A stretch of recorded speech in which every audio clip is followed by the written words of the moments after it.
Okay, I'm sad to report that the HARP activity in the Pacific has started back up again, along with really heavy aerosols, and these are being done to rebuild the polar vortex. And here's the current view, December 21st, 2014, and what we see here is they're holding a high pressure here stationary. And here's the future view, and we can see right about here very cold air is being dragged down into the central U.S. by this jet stream out of Canada. And this pink, this purplish, is again 160, 170 knots. Very powerful jet of air dragging that cold air down.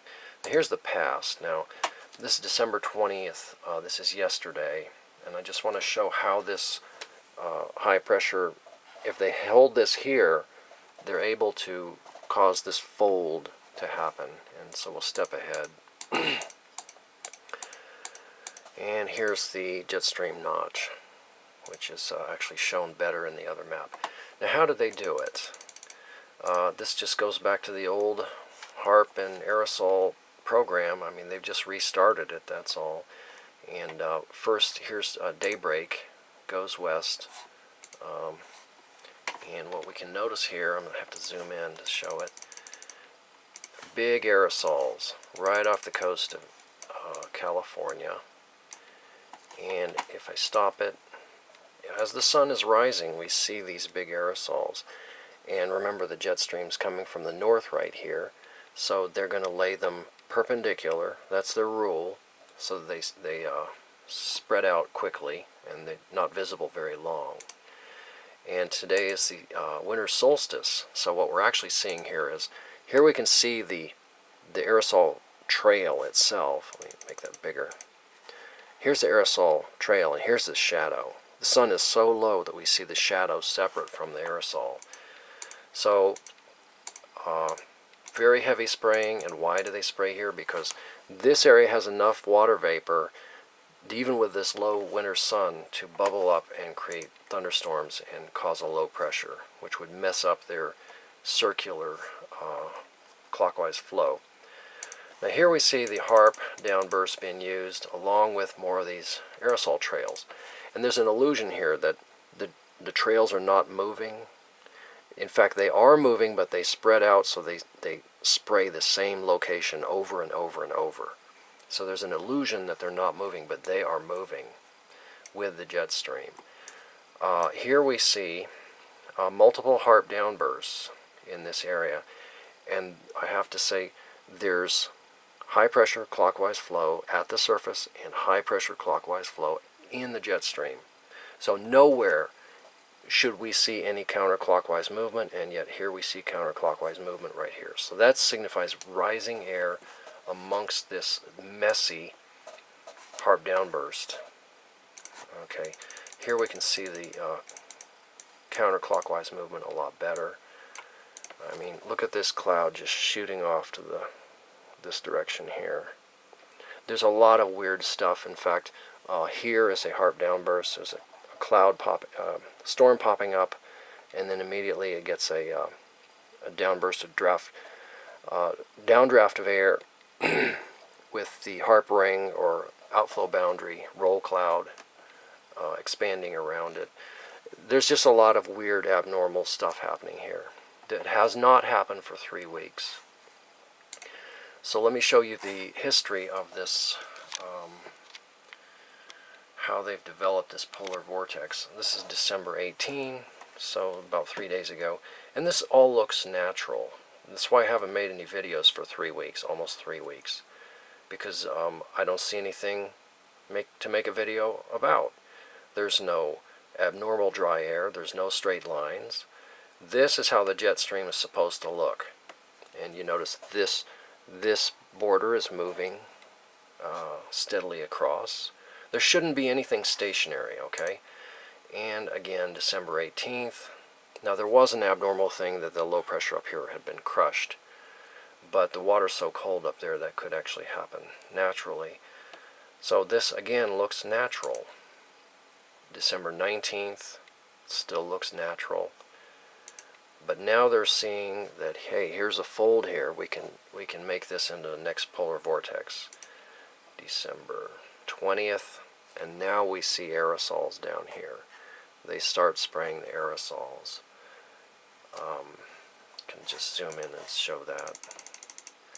Okay, there's some aerosols being sprayed, and that intensifies.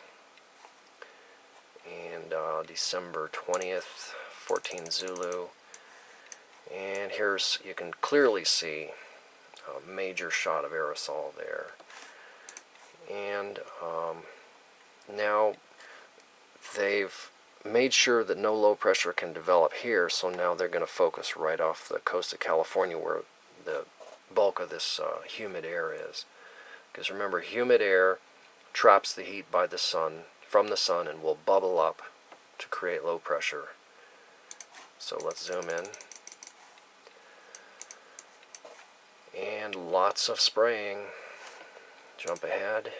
December 21st, lots more spraying. So now this is what we were seeing in visible light mode, but in water vapor you can just see, hopefully see it a whole lot better. So again, there are some storms here that are trying to bubble up, and instead they hit this hot air layer. The geoengineered aerosol creates a hot air layer aloft.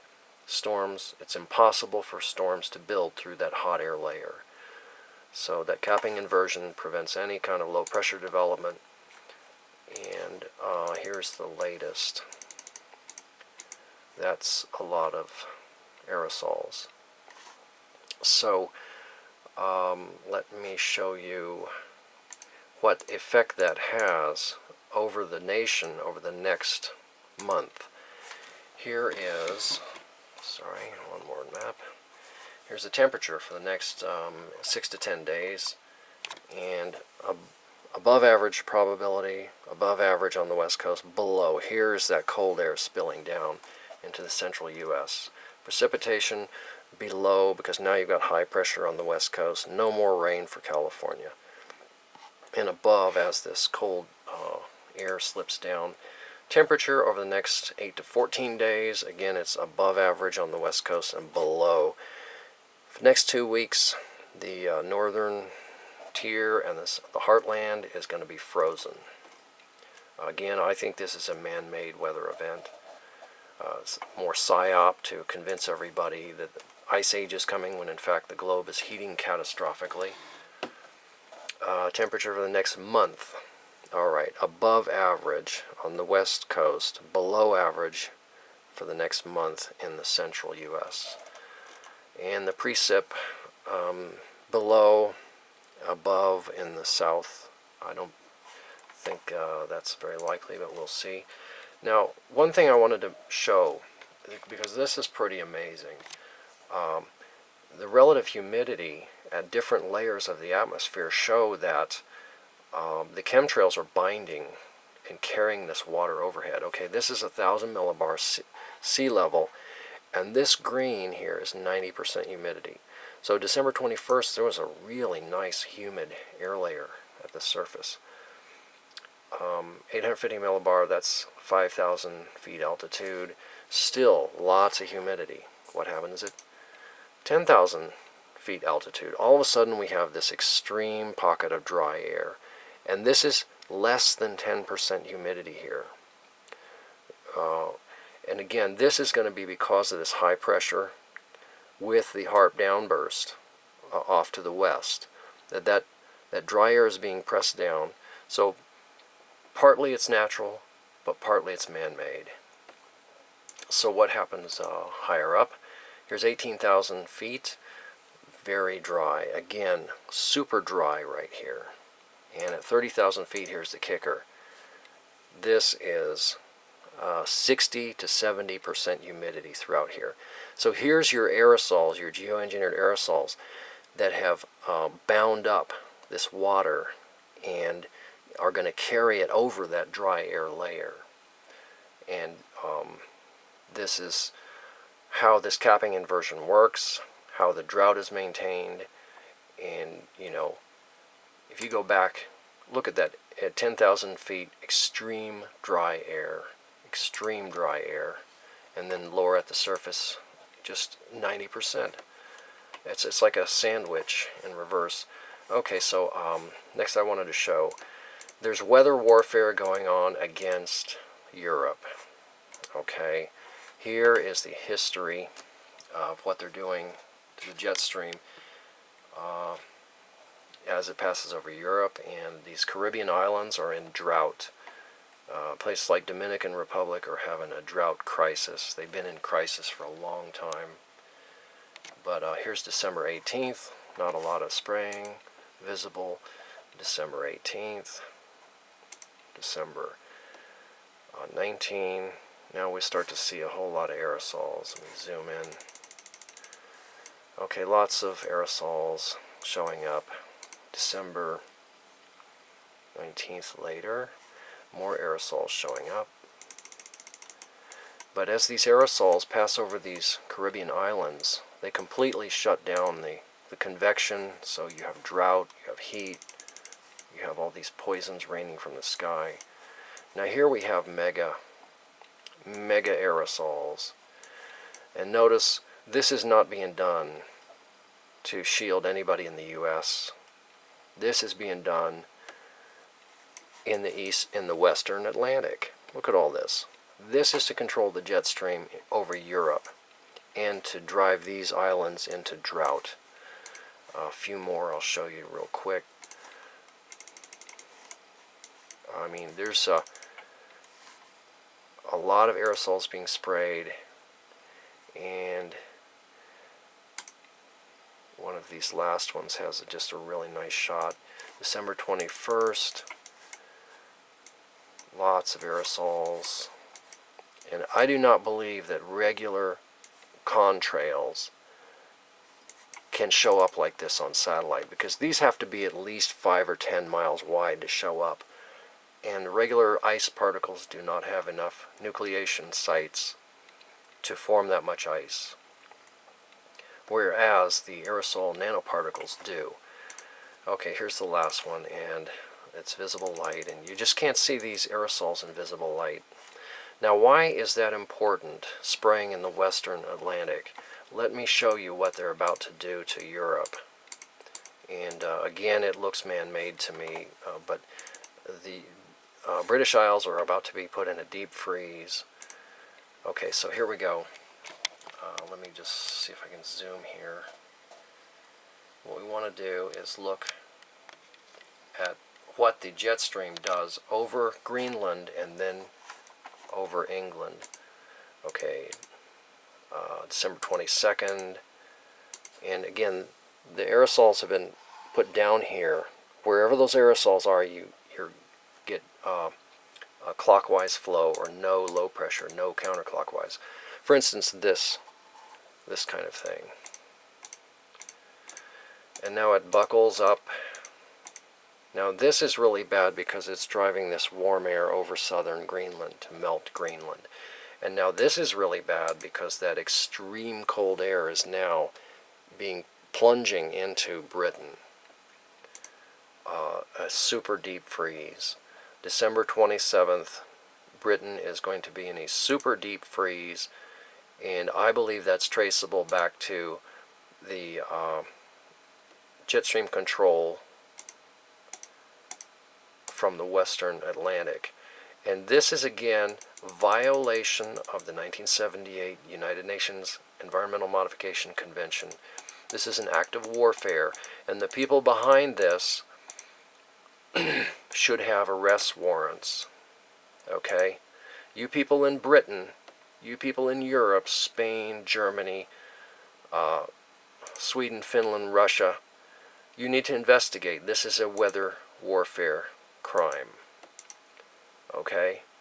It's melting Greenland. It's dragging that air down over northern Europe. Okay. Last thing I wanted to say was, I really feel that the last 3 weeks there's been a break, vacation in the HAARP and chemtrail activity out in the Pacific, and I feel this is most likely because of the security breach from the video SBX Haarp prevents Sierra snowpack. That video was such an incredible breach of security that probably they shut down these programs to revamp all the security procedures, manuals, satellite links, the way these maps are handled. So what I had hoped was that the California drought would be over, but what I think is happening is that they're just working harder than ever to hide it. That the security issues were so bad, you know, the ground-based megawatt microwave transmitters in California that are actually helping to maintain the California drought, like the PAVE pause at Beale Air Force Base. You know, if people spill the beans on these, this is really bad for these bad guys.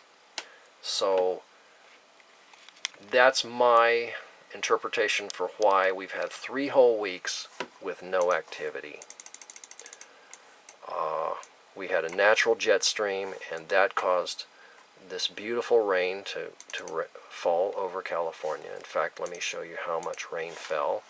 Whoops, wrong map. Here's the map. Here's the rainfall totals for the last week over California. And you can see Northern California did really well, 2 to 4 inches. And of course, right around San Francisco, you have this area of 4 to 8 inches. So that's a psychological operation to convince people in California that, oh, wow, it's raining. It's too much rain.